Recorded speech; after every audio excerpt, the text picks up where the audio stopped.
All right, let's dive right in. We're going to talk about one of the biggest, scariest risks any company faces. What happens when a truly great leader just leaves? Today, we're going to see how data analytics is turning succession planning from this high-stakes guessing game into, well, something much closer to a science. So let's paint a picture. Just imagine for a second. Your absolute rock star leader, you know the one, drives all the innovation, keeps morale through the roof.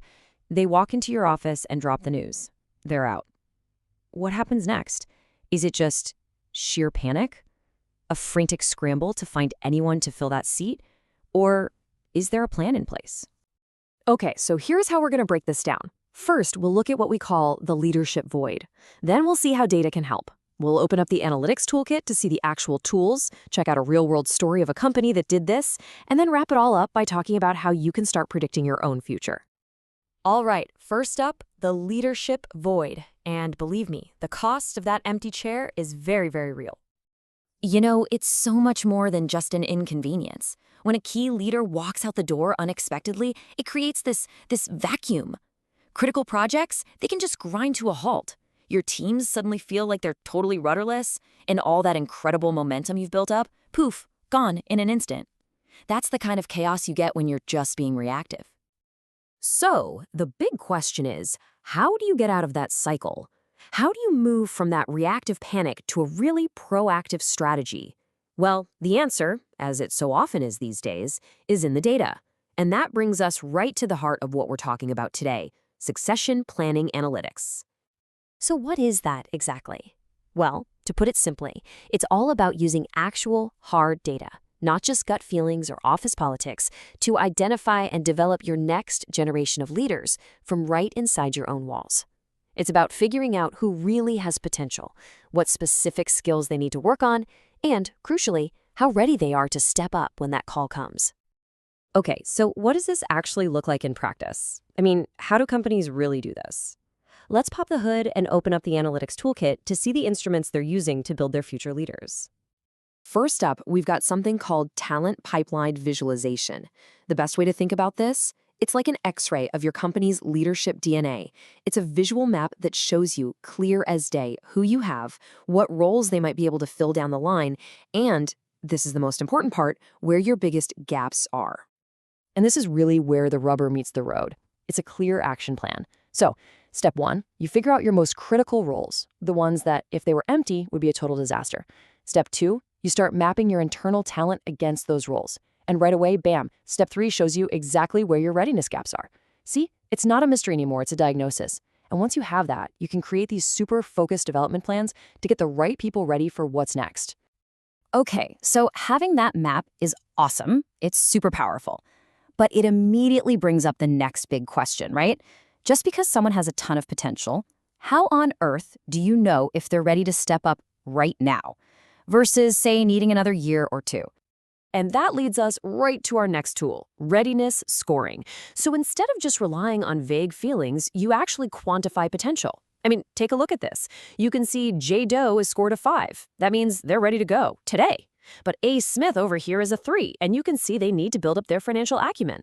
All of a sudden, the whole conversation shifts. It becomes objective, it's driven by data, and it's focused on real, specific actions. But of course, it's not just about who's ready to move up. It's also about who might be ready to move out. And that is where flight risk modeling becomes absolutely critical. By looking at data points, things like engagement scores, how long someone's been in their role, their pay compared to the market, you can start to identify those high-potential folks who are a major risk of leaving. This gives you a chance to step in and do something about it before it's too late. So when you put all of these tools together, you start to get this incredible high-level dashboard, kind of like what you see here. This gives the leadership team a true bird's-eye view of the company's overall bench strength. Just look, in this example, they know for a fact that 15% of their pipeline is ready to go today. And they can also see a much larger group is on the right track for the future. Now that is real strategic insight. Okay, this all sounds pretty powerful in theory, right? But the real question is, does this stuff actually work out in the real world?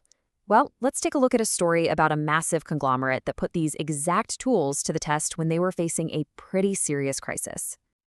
So here was the challenge they were up against. They were staring down a massive wave of retirements from their most senior, most experienced leaders.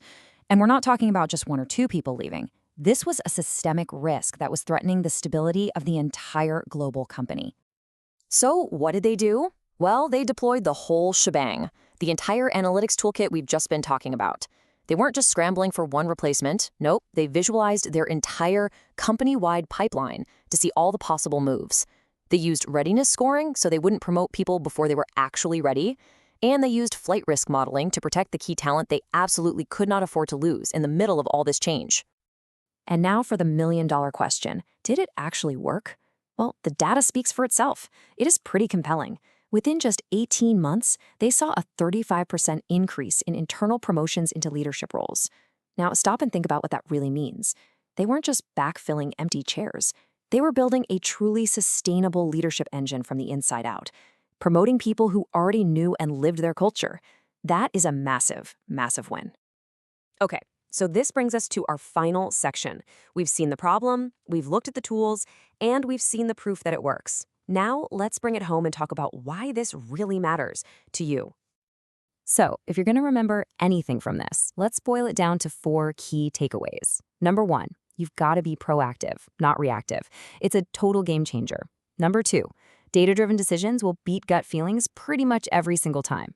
3, just having visibility into your talent pipeline, that itself is a huge strategic advantage. And finally, number 4, developing your internal talent isn't just a nice thing to do.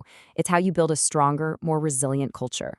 And that really leaves us with one last question for you to think about. When a key role opens up in your company, is the goal just to backfill the past, to find someone to do the exact same job, or do you see it as an opportunity to build your future?